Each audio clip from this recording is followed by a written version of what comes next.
this is Lisa from Mobile Tech Review, and here's an exciting one, the Microsoft Surface Book 2. This is the 15-inch model. Now, the Surface Book's been around for 2 years now. The original model came out 2 years ago, right? And when it did, it was futuristic, deeply weird in a good way, and certainly keenly expensive. And what was wrong with it at the time was that Microsoft really overpromised on what it was. They made it sound like the most powerful processor, killer graphics, and it didn't really. They weren't bad, but they weren't all that. So finally, 2 years later with the Book 2, it really is that killer machine that they first kind of promised us 2 years ago. We have a quad-core CPU inside. Now, this is a 15-watt quad-core CPU for Ultrabooks. It's still not the 45-watt used like the Dell XPS 15 and gaming laptops, or the Surface Studio for that matter. But it's still very powerful, and in tests, it's been 40% faster than the dual cores, and it's getting close enough to those 45-watt quad cores in big laptops that it's pretty good. It's pretty darn good. And even more exciting, we have NVIDIA GTX 1060 graphics inside of the 15-inch and GTX 1050 in the 13-inch. That's the full Monty there. That's not the Max Q version. And because Microsoft's design is finally coming to fruition, in terms of thermals, it really makes a lot of sense because they put the GPU in the base section, right? So all the heat is away from the other hot components, the CPU, the RAM, the SSD, all that sort of thing. So even though it's relatively speaking thin in its bizarre wedgy way, the heat is not a concern, nor particularly is noise anyway. So I'm pretty excited about this. The price is a little painful though. The 13-inch as ever starts out at $14.99, but that's going to get you a 13.5-inch with no dedicated graphics and a Core i5 CPU. Still quad-core, but hey. And if you want the dedicated graphics, that automatically moves you to a Core i7, and that's $2,000. Thereafter, it's only the RAM and the SSD configurations that change. This 15-inch has only dedicated graphics option. You can't buy it with the integrated GPU, though it has switchable graphics. There's an integrated GPU in the tablet, but you'll get that for your price at least. And you're going to get a Core i7. That's the starting point for that, and it's $2,500. Ouchie, we're talking MacBook Pro pricing territory, right? But, you know, it kind of beats the out of the MacBook Pro. I'll talk about that. As you go up in pricing, it's going to increase your SSD capacity only 16 gigs of RAM all day, all night in this 15-inch. So sorry if you want 32, but don't worry, you're not going to get cheese balled down into 8. So we're going to look at it now. Yes, it still has the weird design. You can actually see through here. Hello, I can see you. It's that fulcrum hinge, which is a pretty neat snake-style hinge here, but it does make it thicker on the back. So ergonomically and design-wise, this is pretty much unchanged from the previous version. Granted, the 15-inch model is just, well, a little bit bigger than the 13.5-inch model. You still have the magnetic attachment for the pen, which is really very firm right here. Now, Microsoft has improved the release mechanism and the fulcrum hinge, and some people said they didn't notice the difference. I don't know how they couldn't. I've used the Surface Books a lot, so I can tell. So you still have the release button right here, and you can release it when it's even turned off, and now when you press it, there's none of that. Sometimes it doesn't work, and it goes jiggly wiggly and doesn't, and you have to try again. Makes it a nice sound, and then boom, it comes off. It's pretty easy. I haven't had to struggle with getting this thing on and off anymore, and then you can just put it back on if you want, or you can put it on backwards and close the lid and use it like you would a regular 360-degree convertible. Why would you want to do that, right, when you can just take this off? And by the way, this is 1.8 pounds. This is an artist's dream come true to have a 15-inch display that you can draw on that's not a burden and heavy. I usually use convertibles to draw on, like the HP Spectre X360 15-inch or the Samsung Notebook 9 Pro 15-inch. And let me tell you, over 4 pounds of weight is noticeable. This is very light. So why would you want to reattach it? Probably for those of you who are doing 3D design work, CAD or ZBrush or something like that, because the integrated graphics, the CPU, the RAM, the SSD, they're all in the tablet section. You probably know this about the book. The dedicated graphics is in the base. So when you need that dedicated graphics, you can reattach it and then just close it up and turn it into a reverse kind of boom, like this. So then you've got something with the DGPU. Granted, you're up to that 4.2 pounds, which is 1.9 kilograms or so. So it's heavier at that. But then, I mean, the only other tablet convertible like this that has similar horsepower is the Lenovo Yoga 720 15-inch, so there's not many that can do that kind of thing. And the Yoga can't separate. By the way, for those of you who are wondering, the 13.5-inch is still 3.38 pounds, which is 1.5 kilograms or so, so not too heavy either of these considering. Another improvement is finally we get USB-C, however it does not support Thunderbolt 3. This is about the only gotcha with the product that I can think of other than the high price tag, because Microsoft otherwise gave us everything we wanted. A powerful CPU, a great GPU, a fantastic nearly 4K display, all this nice stuff, but the one thing is like, so why not Thunderbolt 3? I suppose it's because they still sell that Surface dock, which is list price at $199. That gives you many more USB ports, 2 display ports, Ethernet port, a headphone jack, all that sort of thing, so a lot of what you'd want to do except for an external GPU is there. It does have an SD card slot as a plus, which is pretty darn nice, and you have 2 regular USB 3.0 ports on it, and of course a headphone jack as well. One thing that is a bummer is there's no display port built in on it, so you're going to have to use a USB-C to DisplayPort adapter if you don't want to go with that whole dock situation.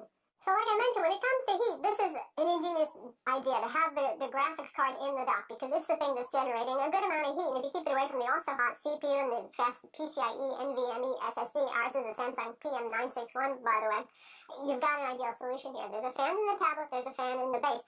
When it's working moderately hard, not gaming, that's another class of working hard, as in working hardest, you'll hear the fans, but they're kind of always a whoosh, not like that panic kind of, you know, a razor blade or something like that. It's more like a whoosh. A whoosh you'll hear, but not too bad. The heat on this is not bad. We can see some thermal pictures that we've got. The base is okay. The back of the tablet will get hot if you're doing something like gaming. If you're just working in Premiere or in Photoshop or something like that, it does not get hot. It will get warm at worst. The new Intel 8th Gen CPUs already rock. You've watched a couple of my other videos. You know this already, about 40% improvement in speed over the dual-core 7th generation CPUs. And it's closer to the 45-watt quad cores that are in more powerful laptops than it is to those old 15-watt dual cores. You're getting most of the work done.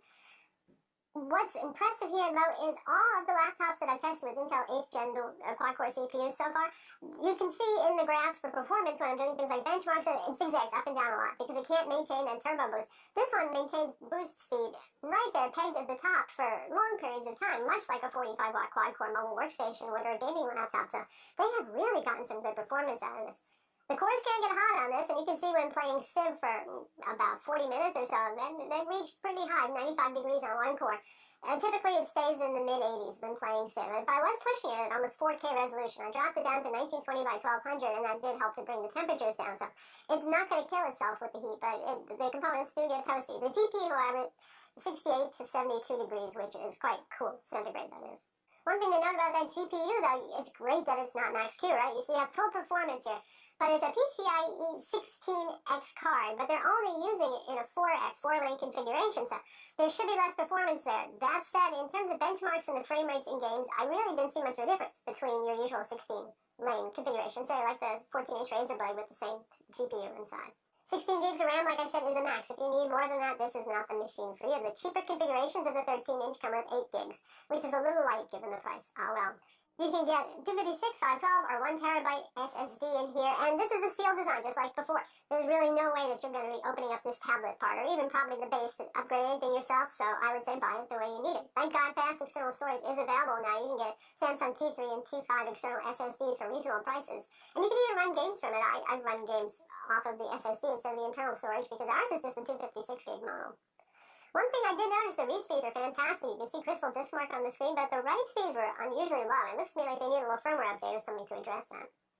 The display on the 15 inches, every bit as beautiful as the 13.5-inch model. It just falls 600 pixels short of being full 4K, that's the across, the horizontal way, because of the 3:2 aspect ratio that they use. If you spend a lot of time watching movies or creating movies, you might prefer a widescreen laptop. For all other types of content consumption and creation, web pages, Word, Excel, all that kind of thing, the 3:2 is really great. I like it for art, too. That's sort of a golden mean there, the 3:2 ratio. So it works out fine, but you know best what kind of work you do and what you need there. It's an IPS display. Has excellent calibration out of the box, and just like Surface Studio, you have two profiles, sRGB and Enhanced. Enhanced is less accurate. I did do colorimeter tests both ways. So it looks a little zingier, the colors are a little more saturated, but it's less accurate. So I just ended up going back with sRGB and calibrating it from there. The color gamut is good on it. You can see the metrics there, the contrast is good on it. It's not a super wide color gamut display, but honestly, look at it. This is one of the nicer looking displays just to eyeball it. And the accuracy is right up there with the Mac, which it says a lot. The display, by the way, is glossy, but the reflectance is well managed. It's not quite as good as a MacBook Pro when it comes to amazing lack of reflectance, but it's better than most. It's certainly a lot better than the HP Spectre X360 15-inch, which is very much a mirror. The speakers on this for a tablet are quite good. I was impressed with the 13.5-inch model when it comes to the speakers, though. They're pretty loud and they're pretty full. I enjoy them. The keyboard and the trackpad is pretty much same old, which is a good thing. It's a very good white backlit keyboard. It's a pleasure to type on, and the trackpad is, well, your Microsoft Precision trackpad, which is preternaturally good. It just follows your fingers to the T, behaves well. Nice experience there. The pen on this is N-Trig. Microsoft, well, they bought N-Trig, and 4,096 levels of pressure, and I'm using the latest generation pen that we have right here, the one that came out with the Surface Pro earlier this year that doesn't have the clip on the side anymore. So that's the updated one that gives you pen tilt also. So it's nice to have tilt, honestly. It's something that I miss from having a Wacom and even the iPad Pro. And there's now, the settings applet now actually allows you globally to adjust the pressure curves on this. Hallelujah, yeah. So you can customize this to your feel a little bit. This is not the N-Trig of several years ago that really you have to press hard with. The pressure curves on this are pretty nice. Not as light as Wacom EMR.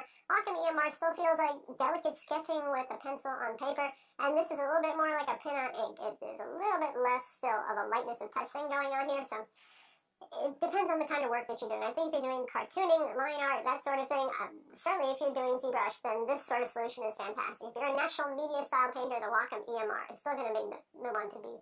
Sadly, the pen is not in the box. They're charging us this much, $99 for the pen. Yeah, well, that is what it is. And then there's the Surface Dial, also $99. Not indispensable. You can use this on the screen if you want. The screen's not that big. I prefer to use it on the desk. I actually do own this, and I do use this, and I use it with non-Microsoft laptops too, because it's a convenient way if I have the keyboard not available to do things like quick zooming and tool selection changes, that sort of thing. So it's not bad. It's not as crucial as the pen, probably, to most people know. For those of you who are sensitive to coil whine, there is a little bit here. I can hear it. It's pretty faint, relatively speaking. It's less than your average Dell XPS 13 or 15 model.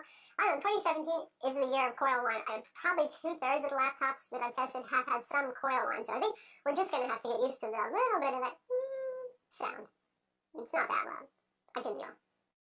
Gaming with this? Oh yeah, and this is a very strange thing to be thinking about here. Something that's a convertible tablet to play serious games on. Played the new Wolfenstein, new Colossus on this. Pegged it at 60 frames per second thanks to VSync, and it was fine, and it didn't overheat, and it didn't throttle down, and I had no problems. And playing something like Civ, which a lot of people would think, yeah, it's more like a good fit for it, because it's a little bit more CPU intensive. The quad-core CPU helps there, and playing Civ at the native resolution, which is almost 4K, is just fine, and it's fun. In fact, you can actually detach it, because Civ doesn't need a lot of graphics power, and you can actually play Civ just on the tablet section, and it's bearable. The back will get all pretty toasty, though, so, you know, hold it by the sides, not by the center of the back area. One problem, though, here is that Microsoft, what is it with, you know, sometimes even MSI and ASUS have done this, and Alienware, given us a AC adapter that's not quite enough watts to actually power it when it's going full throttle gaming with the GPU engaged at 100% or 99% utilization. You get a 102-watt charger in the box. What does that mean? Well, if you take a GTX 1060, that wants 80 watts max. Then you got 15 watts for your CPU. Then you need some for the display and the rest of the components inside. So it really should be a 120-watt adapter. What does that mean? If you're playing AAA titles, the most demanding kind of titles, not Civ, you know, not even rendering video, but if you're playing something like Wolfenstein or Overwatch, and this is perfectly capable of playing Overwatch real nicely, keeping it at 60 frames per second at high settings, you're going to see some battery drain. That's what it means. Microsoft supposedly is looking into this. It's basic math. I don't know why they would have to even think about looking into it. When it comes to VR, the GTX 1060 does support VR. However, Microsoft has not enabled it. They claim because this is detachable, which means when you detach it, the tablet has just an integrated GPU section, right? That sounds like a lame excuse to me. It doesn't make any sense. The first generation 13.5-inch Surface Book had really good battery life, like we're verging on 10 hours, and we're seeing very good battery life here again. This is for productivity and streaming video, not for playing Overwatch, where your battery life would be a lot shorter. And I'm seeing about 10 hours on this as well, so that's pretty impressive. That's with the entire contraption put together. It's the same story as before. If you use the tablet by yourself, because both the tablet and the base have a battery, the base has a bigger battery. If you use the tablet by itself, it's still around 2.5 hours. There is a charging connection, as always, on the tablet section and on the base. So if you do just want to use the tablet, say you're doing an extended art session or something like that, or you're playing Civ on it, you can plug the charger directly into the tablet as a consolation.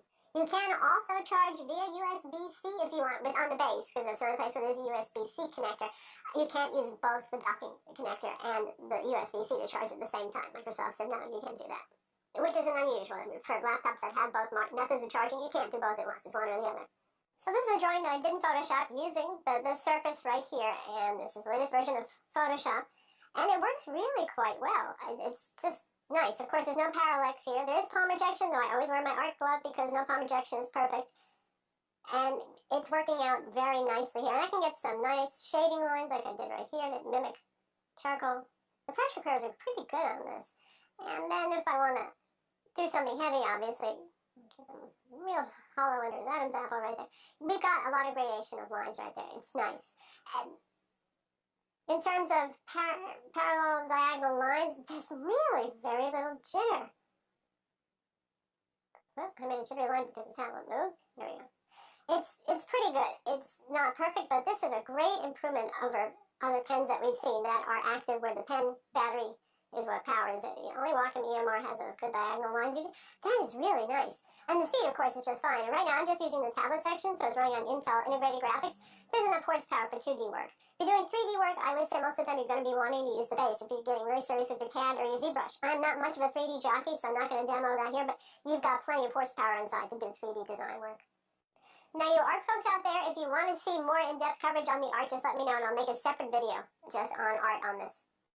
So, price justification. Is there one for this very expensive piece of kit? Well, if you're usually a MacBook Pro buyer, then the price doesn't phase you at all. It's priced around $100 more than a competing MacBook Pro at a given configuration level. So there you have it. Clearly, if you're not wedded to Mac OS, this does a whole lot more. Can a Mac become a tablet? Does a Mac have a touchscreen? Does it have pen support? Does it have a real powerful dedicated GPU in there, not some wishy-washy AMD GPU? Yeah. Oh, well, a Mac has a touch strip. Hey. But for the rest of the world who is not used to paying those kind of prices and thinks, well, maybe only my super-duper high-end Alienware MSI Dominator Pro or something like that, or Titan, this should be costing that much. Let's talk about them. Clearly, it combines a whole lot of unique features together. So, yes, you could buy both the 15-inch HP Spectre X360 and the Samsung Notebook 9 Pro. Or you could buy the big and the little Spectre X360 and have your big one for home and your little one for being out and about, if you're comparing to the 15-inch price. That is a little insane, because those are pretty high-end products there themselves, too. Or you could buy the Spectre X360 and a base Dell XPS 13 as your little guy who's going on the go with you there. Or for those of you who are gamers, you could buy Dell Inspiron Gaming Edition plus one of those nice Frou-Frou Ultrabooks. Granted, maybe a base configuration of the Frou-Frou 13-inch Ultrabook. So, yeah. So what's the justification here? The fact that you can do it all with one device. So you don't have to buy a 14-inch Razer Blade anymore and a Dell XPS 13 or a 15-inch and a 13-inch Spectre or something like that. Or keep your MacBook Air on and look at that sad screen because it's the portable thing you had while you bought some larger high-end laptop. This thing does all those things together. So you've got the convergence. You don't have to buy multiple machines to do the same job. And some people might rather have multiple machines. I get that. Other people don't want to have to try to keep their data synced across devices and all that sort of thing. They want all their stuff on one machine. So that's the Surface Book 2. Again, this one is the 15-inch, which you figured out by now, and there is a 13-inch, and pretty much everything I said holds true, only in a smaller package with slightly less oomphy graphics. It's an amazing machine, really, and it took me a long time to test this compared to most laptops we do, because it marries an art creation product here with the tablet and the pen features. It's a full-featured Ultrabook, so there's all that going on. And it's a gaming laptop, too, which is really, that just makes your noodle, doesn't it? I mean, you've got the GPU of a Razer Blade inside of here, so there's a lot going on that, it's expensive. And like I said, there's a lot of things you could buy for the price, or a couple of things you can buy for the price, but because it marries all those things together, if you're like me and you do like to game, and you do like to do art, and you do want to do 3D stuff in art, too, you need that more powerful GPU, and you need a laptop that's all-around good performer with a beautiful display, and you want something stylish, classy, from a name brand manufacturer, it does put all those things together. So it's a lot of money. I can't exactly say it's not worth it, though, to be honest. And even if it's painfully expensive, it's unique and it did something really good here. I'm Lisa from Mobile Tech Review. Be sure to subscribe to our YouTube channel for more cool tech videos, and thumbs up.